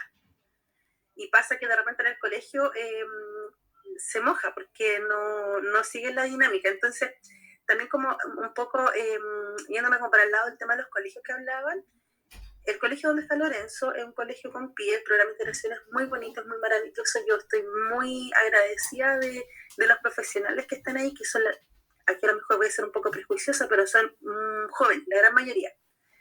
Pero no tengo el mismo apoyo en la profesora en el aula. Entonces ella tal vez está como en otro paradigma, donde está como un poco distante del tema del TEA y me habla como los niños que son así, los niños que los ve el programa de integración, mamita no le puedo hacer una notita, está como reacia eso. Pero en el fondo eso, contarle, desahogarme un poco, qué rico esta instancia y espero estar como con tiempo siempre para poder integrarme a las charlas y agradecerles obviamente. Yo de verdad agradezco mucho a todas quienes han compartido sus experiencias porque de algo que estoy muy segura es que las familias dentro del espectro necesitamos hablar y necesitamos de repente contar una duda, aunque a lo mejor no la podamos resolver porque nadie tiene como la verdad absoluta, pero conocer esto y esta realidad que nos cuenta Daniela se repite muchísimo, que el niño que está en el pie es el niño del pie. Y le dicen a la profesora, a la educadora diferencial, al psicólogo, no, es que tu niño, es que tu alumno, tu estudiante, tu no sé qué. Y eso para las familias duelen. Y yo de verdad que he luchado. De hecho, fui a mi universidad para plantear si podíamos hacer una charla a los estudiantes. para que entiendan de autismo, porque es tan importante que tanto los profesores generales, el de historia, el de lenguaje, el de ciencia, el de música, vuelvo, porque de verdad me perturba a mí que los profesores de música no entiendan de procesamiento sensorial, que la música es muy sensorial y de repente podemos aprovechar mucho de eso. Hoy día estaba en un encuentro con Anabel Cornaro, que es una mamá con un hijo de 17 años dentro del espectro. Ella es española, vive en Alemania, y recomendaba mucho el tema de la percusión para los niños, porque a su hijo le resulta muchísimo. A Maru, por ejemplo, no le molestan los ruidos y él tiene una guitarra y anda todo el día cuando encuentra la guitarra, como tocando las cuerdas así nomás. Y las toca y la escucha, toca la cuerda y se la pone más en el oído porque necesita como sentir más ese estímulo, ¿cierto? Entonces, esa ha sido mi lucha un poco desde el área de educación y desde mi propia desinformación, que siento que es tan importante que las comunidades educativas, desde el director hasta la persona que le abre la puerta a los niños, los auxiliares, tengan alguna noción de lo que es el autismo. Primero, para que no juzguen, y segundo, para que apoyen, ¿sí? Para que cuando ese niño sale corriendo de la sala porque algo le molestó, logren contenerlo. Sí, Andrea, es súper importante porque la comunidad educativa es todo el colegio, todas las personas que participan ahí. A mi hijo lo tengo que ir a buscar todos los días a las 12 porque él no resiste, entre comillas, la jornada, porque viene a la hora del almuerzo y él no come ahí. Entonces la profesora, llegamos a un acuerdo que por un tiempo lo iba a retirar a las 12 del día. Y él obviamente no tienen un pictograma, son parecidas a las cosas que tienen en la sala, y él adelanta la ficha y pone la hora de salida. Se pone la mochila y me espera a las 12. Yo lo voy a buscar. Pero la persona que me entrega al niño, el portero, allá están haciendo la práctica fonoaudióloga, y en todos lados cuando lo ven, Lorenzo, ¿cómo estás? Oye, ya estuvo súper bien en inglés, hoy día participo en esto. Un día nos fuimos en micro, yo generalmente ando en auto, pero nos fuimos en micro, Lorenzo inmediatamente se puso las manos en las orejas y íbamos con las niñas de la práctica. Entonces, oye, Lorenzo, mira, contemos, decía, él se sabe las letras en inglés, los números en inglés, y como todo súper bonito y súper acogidos todos. Pero la comunidad educativa completa tiene que sumarse al tema del programa de integración, porque yo no entiendo, si hay un colegio que tiene un programa de integración, los profesores, los inspectores de patio no se sumen al programa, porque finalmente es transversal, es para todos. Y además son quienes no saben, son quienes más juzgan. Mi hijo el año pasado estaba en un jardín regular donde había un tren pintado en la pared, y a él le gustan mucho los trenes. Entonces le encantaba salir al patio a mirar ese tren, y un día la educadora, que era su profesora jefe, me dice, su hijo es bien llevado su idea, y yo le dije, sí, pues sí, autista, es parte de su condición ser llevado su idea, pero tiene un pensamiento rígido, y no me dijo nada. Y parte de esa desinformación es que la sociedad es cruel, porque nos dicen cosas así. Me tocó llevarlo a una doctora, pues no encontré hora con su pediatra, entonces con la primera pediatra que encontré lo llevé. Yo la anticipo por mejor, porque para decirle que yo iba a contener a mi hijo, le iban a revisar los oídos, etc. Entonces mi hijo ya solo al ver que alguien desconocido se estaba acercando con un aparato para revisarle los oídos, se puso a gritar. Entonces yo lo contenía y yo transpiraba con la mascarilla. Esta es una historia muy personal, pero la cuento porque siento que estas cosas no pueden pasar. Se pone a gritar y me dice la doctora, no, es que estos niños no se dejan tocar.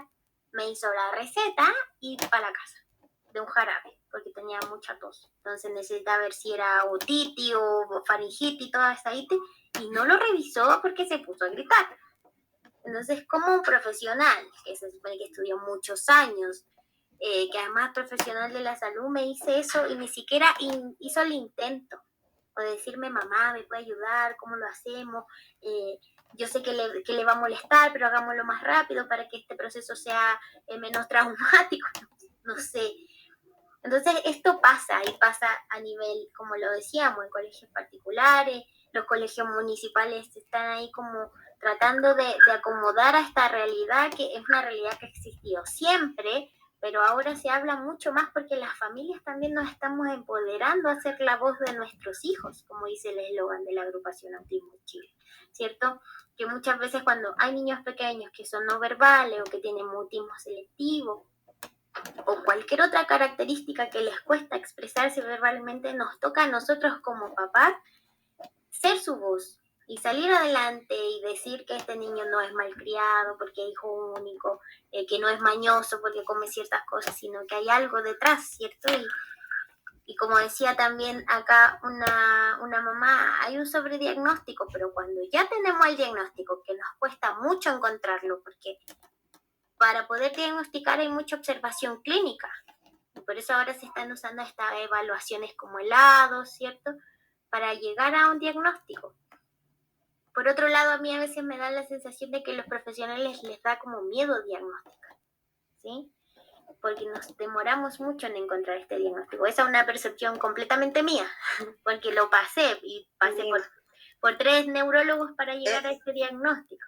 Eso siento que me pasó de neurólogo en neurólogo y todos me dicen, sí, tu hijo tiene recostia, mira, hace esto, pero él tiene como la intención de comunicarse, él sabe y no lo diagnostican, y eso significa que mi hijo no puede estar en el programa de integración de forma regular, o sea, puede ser que el otro año pierda el cupo y no logran entender.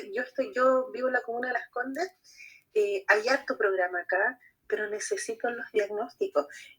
Las terapias son carísimas y la municipalidad tiene los recursos, hay un centro de aprendizaje, hay terapeuta ocupacional, hay fonoaudiólogo, pero yo no puedo acceder mientras mi hijo no tenga el diagnóstico. Y ningún médico me ha querido hacer el diagnóstico y me he paseado, pero por un montón de lados. Ahora tengo la esperanza, en agosto tengo recién hora con una neuróloga en la Clínica Santa María, en la ABS, y que me la recomendó la pediatra que lo ve. Porque ella me dice, yo sé que tu hijo es TEA, pero no lo puedo diagnosticar yo porque soy broncopulmonar. Y ha sido súper difícil, y me imagino que es para todo igual. Y además que cuando los niños igual son funcionales, por ejemplo, Maru, mi hijo, mira mucho a los ojos, porque nosotros igual hemos practicado harto en casa el tema de la gestualidad, y bueno, uno como familia se sacrifican hartas cosas y a veces aprendemos para poder ayudar, ¿cierto? O desde también desde la intuición. O sea, él siempre mira al ojo.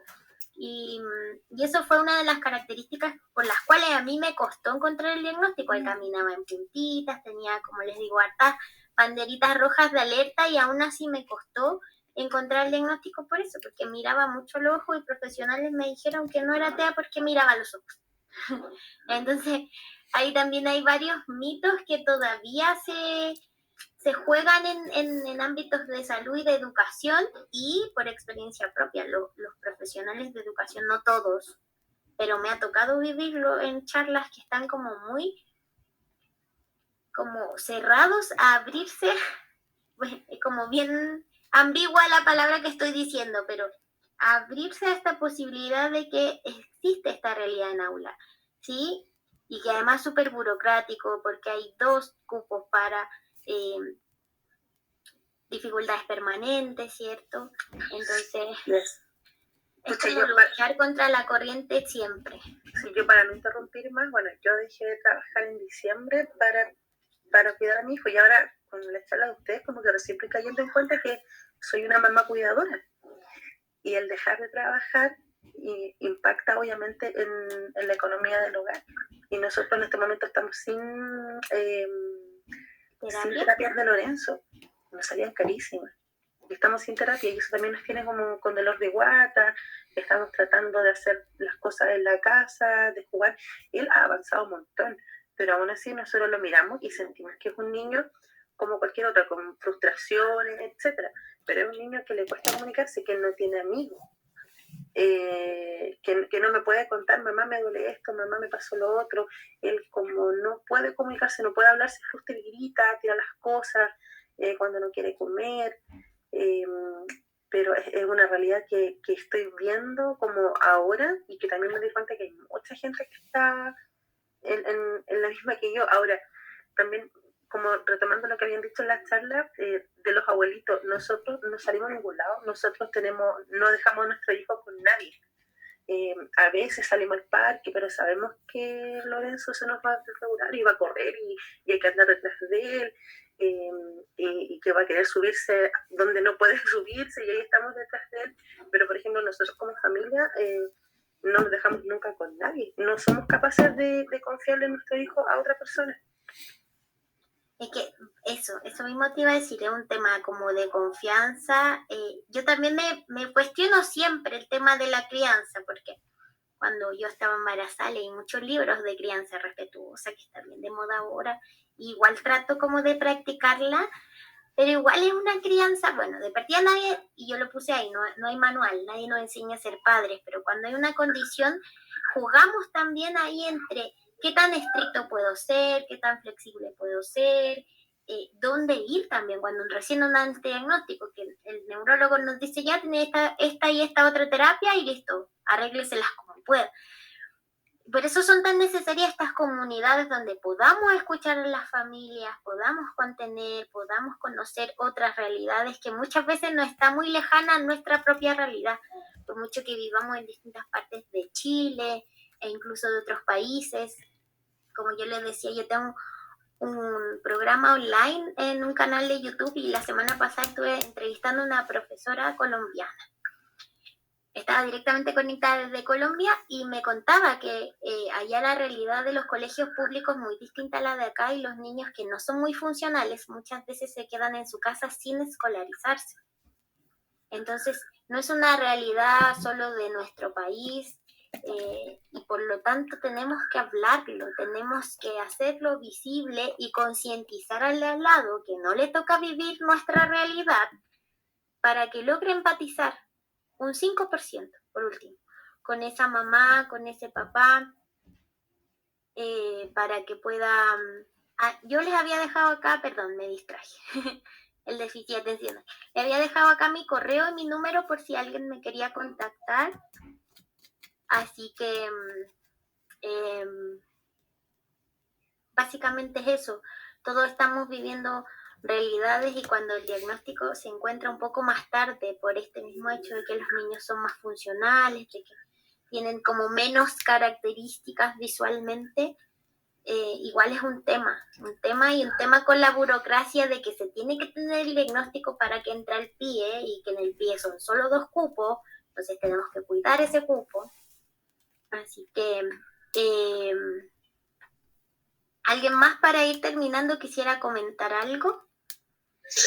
Yo quería comentar algo, más que nada una consulta. Sí, hola, buenas tardes a todas. Mira, lo que pasa es que, bueno, mi hijo no tiene diagnóstico, pero está con sospecha, yo lo conozco y sé que tiene características.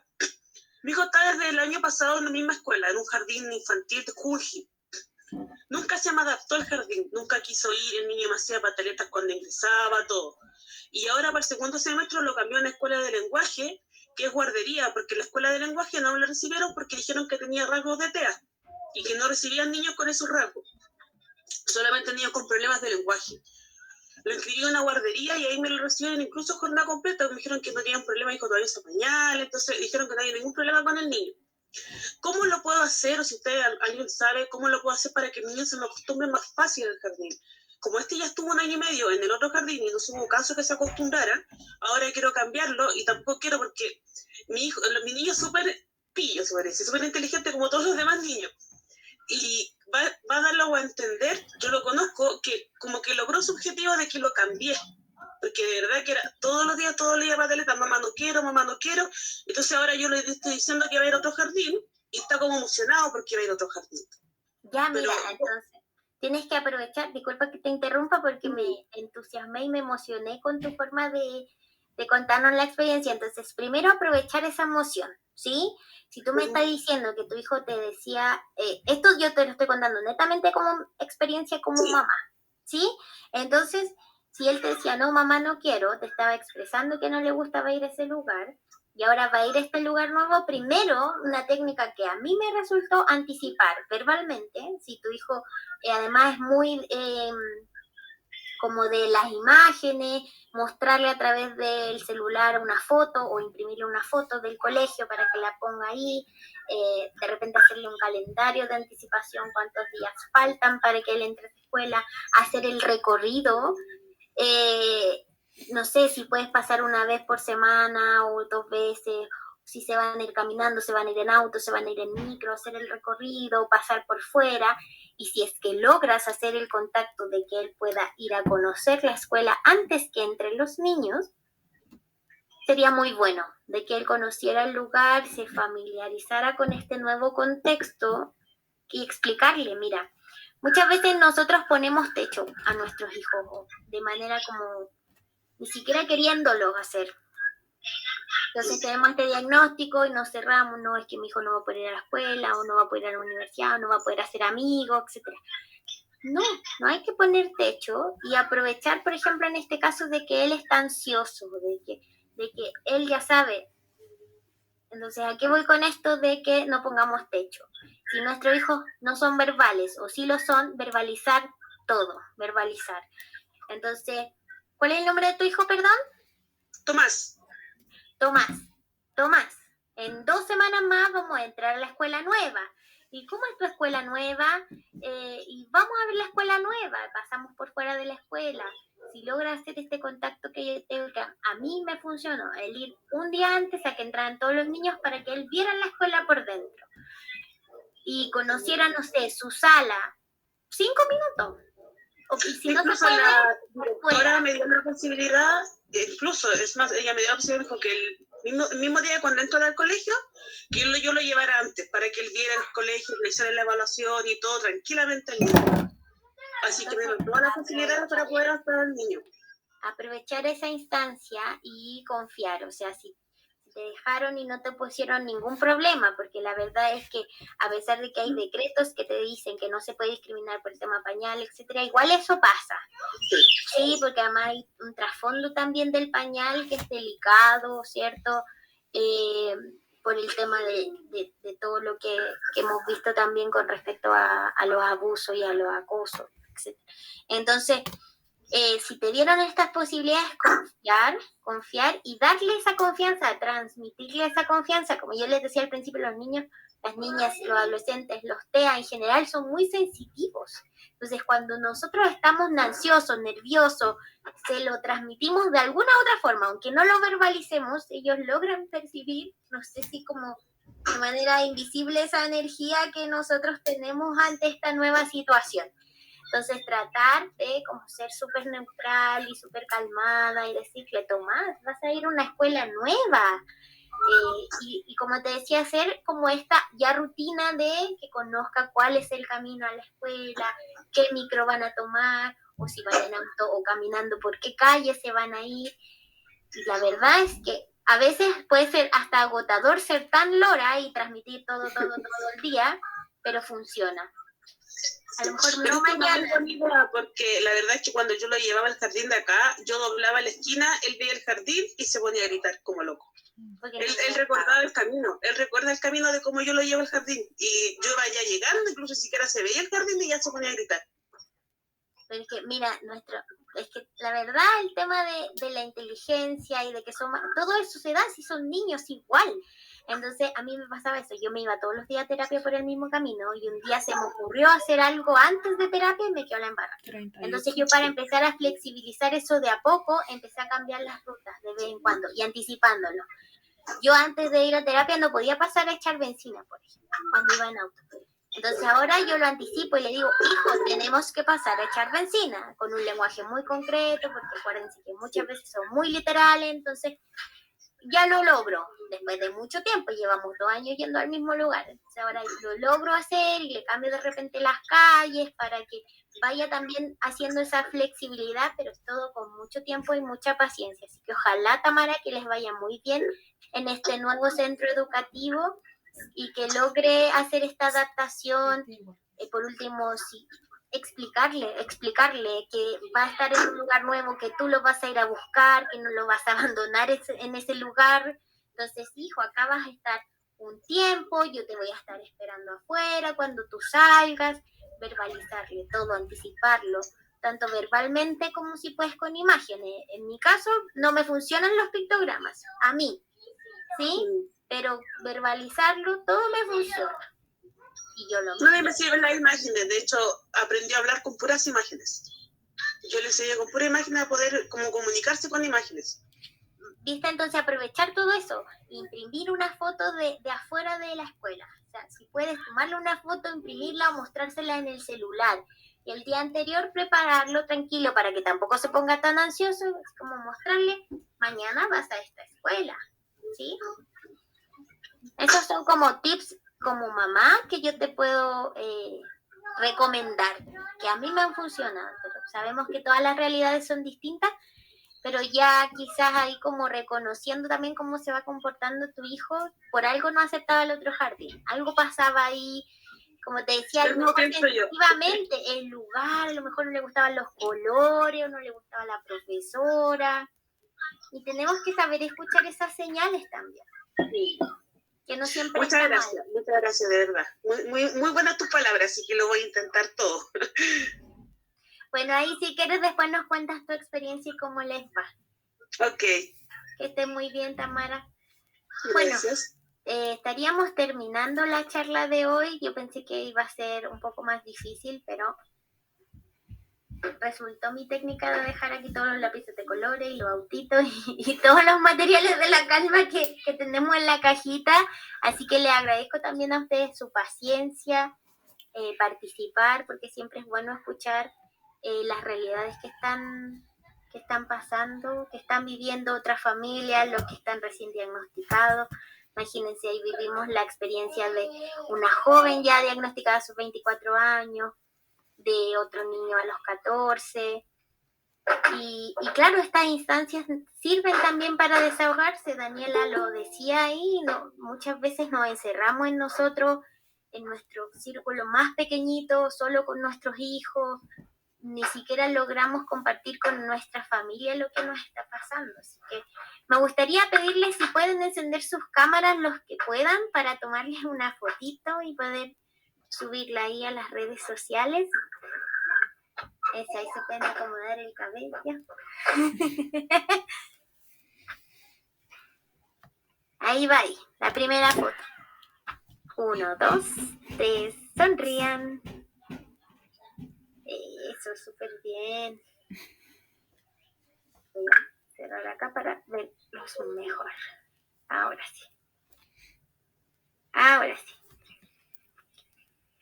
Bueno, espero que hayan disfrutado de la charla. Si hay alguna última duda, consulta, yo ahí ya les había dejado mis datos, mi correo electrónico y mi número de teléfono por si me quieren contactar.